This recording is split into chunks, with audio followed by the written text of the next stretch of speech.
Hello guys, ang gagawin po natin ngayon ay 2012 Ford Expedition. So, ang problema nito ay yung mag-start.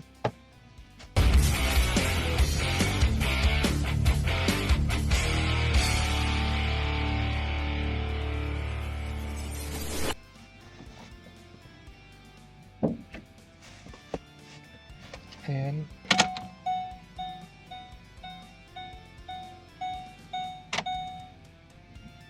Ayan guys, nakailaw yung kanyang anti-theft indicator. Ayan guys, walang crank.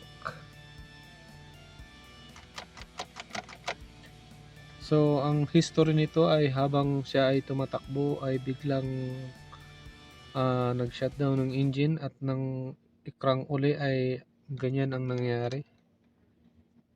So, ito'y nanggaling sa Kuwait guys.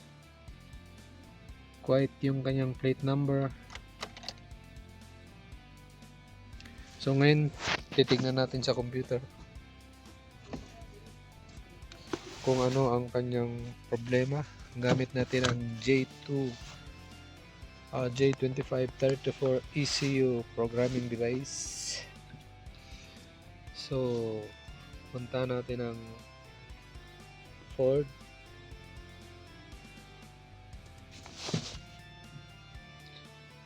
Automatic selection. So, basahin natin yung kayang VIN. So, just click read VIN. So, ayan ang nakalagay, reading VIN failed. Do you want to continue? Select yes to continue. Select no to return to the previous screen. Click natin ang yes.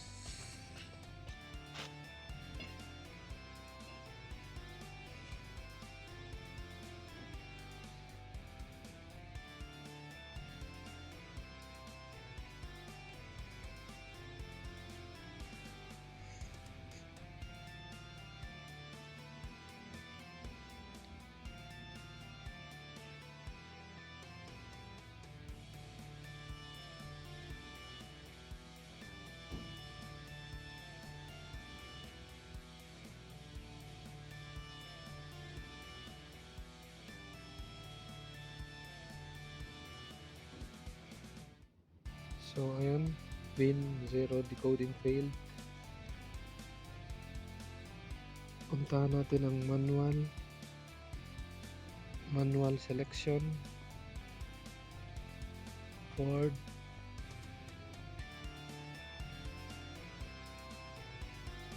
Expedition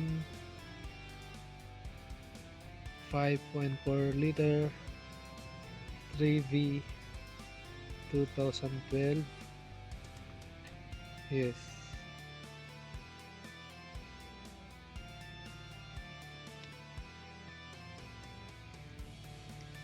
Equip. Diagnosis. Auto scan.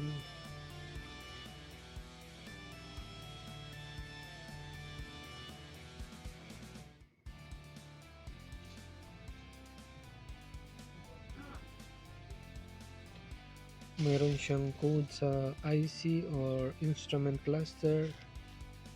Ayan. So, wala tayong nakitang PCM, ABS, RCM, transmission control module.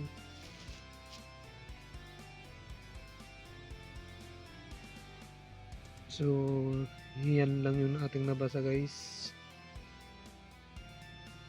So, puntahan natin ang instrument cluster.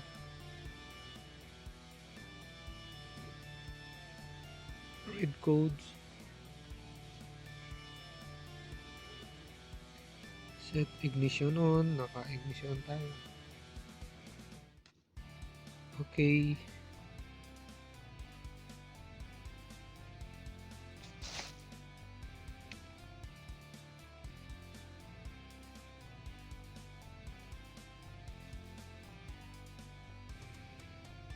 So wala pa rin siya, hindi pa rin siya nagbibigay ng. So ayan yung code: passive anti-theft transceiver circuit fault, lost communication with powertrain control module, lost communication with transmission control module, lost communication with transfer case control module, lost communication with anti-lock brake system, lost communication with restraint control module, lost communication with parking assist control A. So lahat ay lost communication guys, unexpected ignition state, controller area network communication bus fault. Ayan. So ito yung mga problema guys, kaya ayaw siya mag-crank.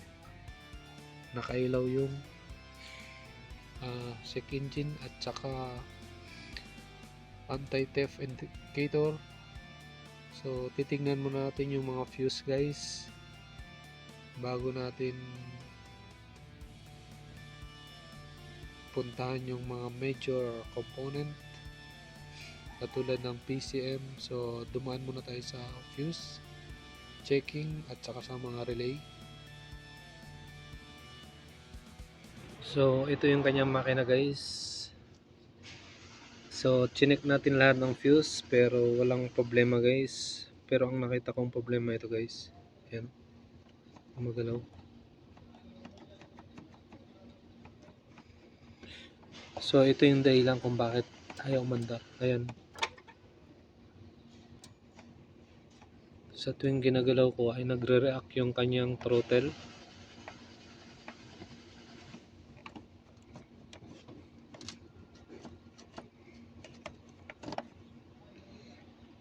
Ayan.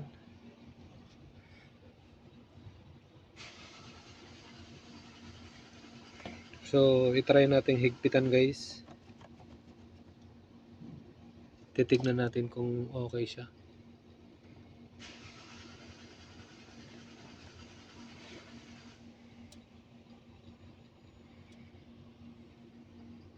Ayan.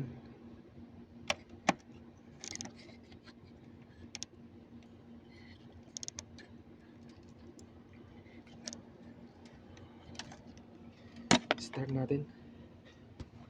Ayan, start natin guys.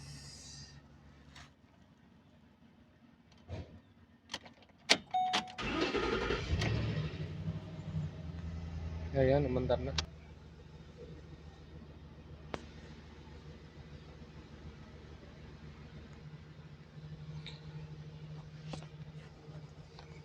Ayan.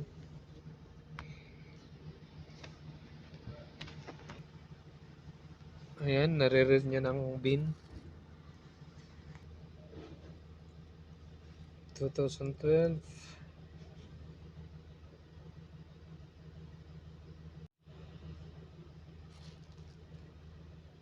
Expedition. So nababasa niya na, kaya na wala tayong mabasang bin dahil hindi siya nagko-communicate.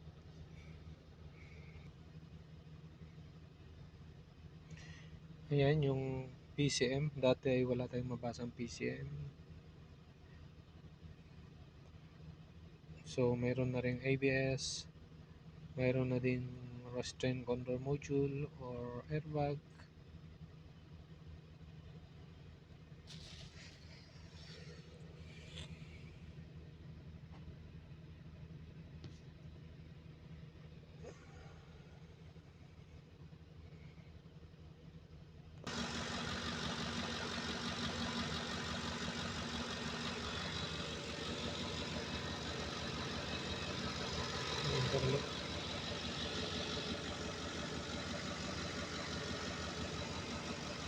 So i-erase na lang natin lahat guys.